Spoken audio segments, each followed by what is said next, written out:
दोस्तों, गंदे कपड़ों की वजह से प्लेन में सभी उसे भिखारी समझकर तिरस्कार कर रहे थे। लेकिन कुछ ही देर बाद पूरा विमान क्यों खड़ा होकर उसे सलामी देने को मजबूर हुआ? आइए जानते हैं उस दिन क्या हुआ और कौन था वह रहस्यमयी शख्स। दिल्ली से मुंबई जाने वाली सुबह की फ्लाइट। यात्री गणों के कोलाहल से विमान का केबिन गूंज रहा था। केबिन क्रू व्यस्तता के साथ हर किसी को अपनी सीट पर बिठाने में मदद कर रहे थे। इस आधुनिकता की भीड़ में अचानक एक बेमेल शख्सियत वाला व्यक्ति अंदर आया। उम्र लगभग 50 साल, गहरे रंग की त्वचा पर थकान की रेखाएं साफ दिख रही थीं।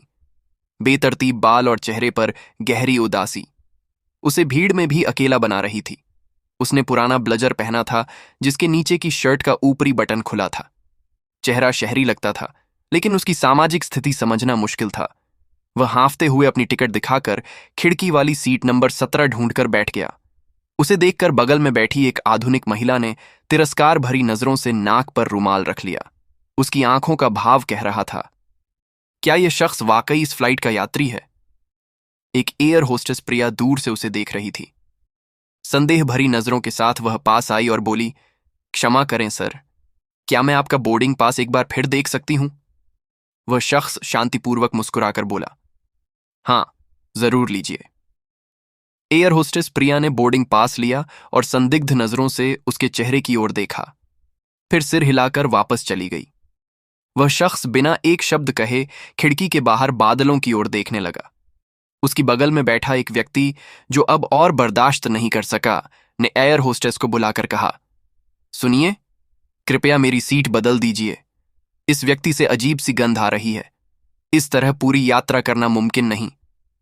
प्रिया ने असहाय भाव से कहा, सर मुझे बहुत खेद है, फ्लाइट पूरी तरह भरी हुई है, एक भी सीट खाली नहीं है। आपको आज थोड़ा एडजस्ट करना होगा। वह व्यक्ति चिढ़कर मुंह बनाते हुए वापस बैठ गया। वह शख्स विक्रम जैसे सब सुनकर भी अनसुना कर रहा था। उसकी नजर बाहर के आकाश पर टिकी थी। तभी बगल की सीट से किसी ने चिल्लाकर कहा, अरे विक्रम, तू यहां? वह शख्स हैरान होकर देखने लगा। पहचाना नहीं, मैं समीर स्कूल में साथ पढ़ते थे। परिचय मिलने पर विक्रम हल्के से मुस्कुराया। समीर ने बोलना जारी रखा, तू तो कॉलेज का टॉपर था, हर परीक्षा में फर्स्ट, और आज तूने अपनी क्या हालत बना ली। ऐसे साधारण कपड़ों में इकोनॉमी क्लास में सफर कर रहा है। मुझे देख, एक मल्टी नेशनल कंपनी का सीईओ, महीने में लाखों की सैलरी। उसके शब्दों में दोस्ती से ज्यादा अहंकार था। विक्रम ने शांत स्वर में जवाब दिया, यह एक लंबी कहानी है समीर, वक्त मिले तो कभी बताऊंगा। उसने अपना बैग खोला और एक पुरानी फ्रेम का चश्मा निकाला। उसके हाथों में हल्की कांपी थी, लेकिन आंखों की नजर इस्पात जैसी दृढ़ थी। तभी विमान में हल्का झटका लगा और वह थोड़ा नीचे झुका। यात्रियों में हल्की घबराहट फैल गई। एयर होस्टेस प्रिया ने इंटरकॉम पर घोषणा की, सम्मानित यात्रियों, कृपया अपनी अपनी सीटों पर बैठकर सीट बेल्ट बांध लें। हम हल्के टर्बुलेंस का सामना कर रहे हैं। घबराने की कोई बात नहीं, सब कुछ नियंत्रण में है। लेकिन स्थिति तेजी से बिगड़ने लगी। अचानक एक जोरदार झटके से पूरा विमान हिल गया। यात्रियों में प्रार्थनाओं की गूंज सुनाई देने लगी। तभी केबिन का दरवाजा खुला और प्रिया दौड़कर बाहर आई। उसका चेहरा डर से सफेद पड़ गया था, होंठ कांप रहे थे। उसने चिल्लाकर कहा, प्लीज, आप में से कोई डॉक्टर है? बहुत जरूरी है। एक मध्यम आयु के व्यक्ति, डॉक्टर अजय शर्मा, खड़े हुए और बोले, मैं डॉक्टर हूं। वे तेजी से कॉकपिट की ओर बढ़े। कुछ देर बाद चिंतित चेहरा लेकर लौटे और बोले, पायलट को अचानक स्ट्रोक हुआ है, वह बेहोश है और विमान चलाने की स्थिति में नहीं। केबिन में सन्नाटा छा गया। पायलट बीमार था और बाहर भयानक तूफान। को पायलट कैप्टन रोहित अकेले इस स्थिति को संभालने में जूझ रहे थे। प्रिया ने कांपती आवाज में फिर घोषणा की, क्या आप में से कोई है जो विमान चला सकता है? स्थिति बहुत गंभीर है। यात्रियों के चेहरे डर से पत्थर आए हुए थे। जब मृत्यु इतने करीब हो तो कोई रास्ता नहीं बचता। ठीक उसी पल वह शांत और उदास शख्स विक्रम ने हाथ उठाया। उसकी आंखों में अब आत्मविश्वास झलक रहा था। बगल में बैठा समीर चिल्लाया, विक्रम, तू तू प्लेन चलाएगा?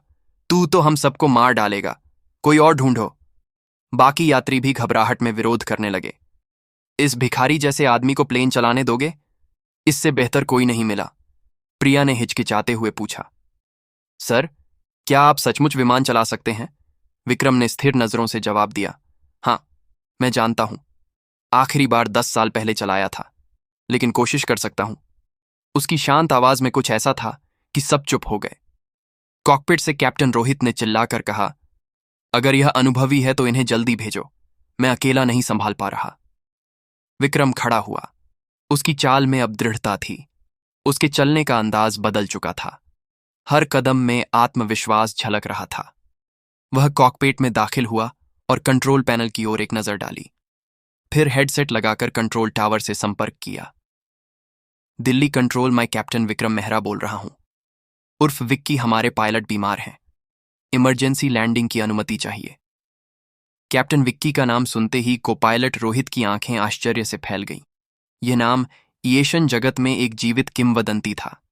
22 साल पहले एक भयंकर तूफान में 312 यात्रियों वाले विमान को अकेले सुरक्षित उतारा था इस व्यक्ति ने। तब उसकी उम्र थी मात्र 28 साल। लेकिन 10 साल पहले एक मैकेनिकल खराबी की वजह से उसे सस्पेंड कर दिया गया था। उसने उस दिन कहा था, मेरा इंतजार खत्म होगा। यह खबर केबिन में फैलते ही जिन लोगों ने कुछ देर पहले विक्रम का अपमान किया था, उनके चेहरे शर्म से लाल हो गए। वह महिला जिसने नाक पर रुमाल रखा था, सिर झुकाए बैठी थी। समीर का चेहरा फीका पड़ गया। बाहर तूफान अभी भी जारी था, लेकिन कॉकपिट में विक्रम के हाथ निपुणता से काम कर रहे थे। उसका हर निर्देश सटीक था। कुछ देर बाद बिना किसी झटके के विमान ने रनवे को छुआ।